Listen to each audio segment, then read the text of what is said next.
మహాభారతంలో కృష్ణుడు అర్జునుడు కదా తెలివితేటలతోటి వ్యూహాలతోటి యుద్ధం చేసినట్టు తెలంగాణలో సీఎం రేవంత్ అన్న చిన్న సీఎం బట్టిసారు రాజకీయం చేస్తున్నారు. మన పార్టీని ఎట్లా లేపాలే, అవతల పార్టీని ఎట్లా లేపేయాలి అని గట్టిగా ప్లాన్లు ఎత్తున్నట్టున్నారు. బడిపూరాలు కదా ఇంటికి పోయి హోంవర్క్ చేసినట్టు గట్టిగానే వర్క్ చేస్తున్నట్టున్నారు. గా పని మీద గియాలగాళ్ళిద్దరు మాట్లాడిన మాటలు చూస్తే గట్లనే అనిపించింది. మరి ఇయాల వైఎస్ఆర్ సారు జయంతి గదా అని గాంధీ భవన్ల ఘనంగా చేసుకున్నారు షెయ్యి పార్టీ లీడర్లంతా. సారు ఫోటోకు దండేసి పూలు జల్లి నివాళులర్పించిర్రు లీడర్లంతా. గాయనున్నప్పుడు గట్లుండేది గిట్లుండేది, ఆరోగ్యశ్రీ అని, ఫీజు రియంబర్స్మెంట్ అని ఇట్లా శానా పథకాల గురించి యాద్ చేసుకున్నారు. ఇక సీఎల్పీల పనిచేసేటోళ్ళందరికీ బట్టలు కూడా వంచిండు సీఎం రేవంత్ అన్న. ఇక గప్పట్ల షెయ్యి పార్టీల పనిచేసి ఇప్పుడు ఏరే పార్టీలున్న షెయ్యి పార్టీ లీడర్లందరినీ మళ్ళా షెయ్యి పార్టీలకు రావాలని పిలిచిండు చిన్న సీఎం బట్టిసారు. కాంగ్రెస్ పార్టీకి దూరంగా వెళ్లినటువంటి నాయకులు కానీ మిగతా వాళ్ళు కానీ ఈ రోజు పెద్ద ఎత్తున కాంగ్రెస్ పార్టీ ప్రభుత్వం చేస్తున్న కార్యక్రమాలు నమ్మి భారీ ఎత్తున ఈ రోజు కాంగ్రెస్ పార్టీలో చేరికలు జరుగుతూ ఉన్నాయి. ఆ రోజుల్లో కాంగ్రెస్ పార్టీలో పనిచేసినటువంటి వాళ్ళు వివిధ కారణాల చేత పార్టీ నుంచి దూరంగా వెళ్లినటువంటి వాళ్ళకు కూడా ఈ సందర్భంగా గాంధీ భవన్ నుంచి పిలిపిస్తా ఉన్నాం. అందరూ రండి, కాంగ్రెస్ పార్టీలో చేరండి.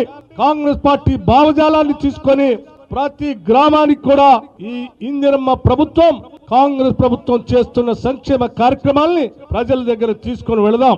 ఏ కారణాలతోటి పోయినా గాని గిప్పుడు ఎవలొచ్చినా మళ్ళా షెయ్యి పార్టీల షేరిక చేపించుకుంటారట. గిప్పటికే షెయ్యి పార్టీల చాలా మంది షేరికైతున్నారు కాబట్టి పాత లీడర్లు కూడా అత్తే ఇంకా మంచిగుంటదని మాట్లాడుకొచ్చిండు చిన్న సీఎం బట్టిసారు. ఇక బట్టిసారు మాట్లాడింది కరెక్టే అని సీఎం రేవంత్ అన్న కూడా అన్నాడు. అందరినీ కాంగ్రెస్ పార్టీలోకి రావాలి, మనందరం కలిసికట్టుగా నిలబడాలి, మనందరం ఈ దేశాన్ని బలోపేతం చేయడానికి పని చేయాలని మా ఉప ముఖ్యమంత్రి గారు ఏదైతే పిలుపుచ్చిండ్రో 100% వారితో నేను ఏకీభవిస్తున్నా. వారి పిలుపును నేను పిసిసి అధ్యక్షుడిగా సమర్థిస్తున్నా.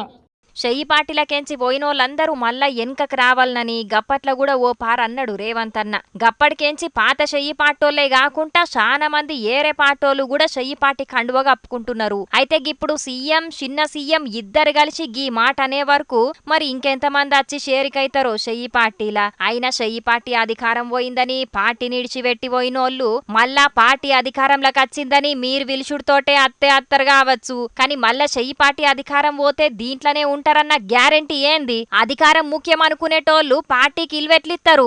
గందుకే ఎవలైనా రాన్రి అని పిలిచే బదులు అచ్చినోళ్లు ఎంత కరెక్టోళ్ళు అని ఆలోచన చేస్తే మంచిది అని సలహాలిస్తున్నారు సీఎం చిన్న సీఎం మాటలిన్న కొందరు షెయ్యి పార్టీ కార్యకర్తలు.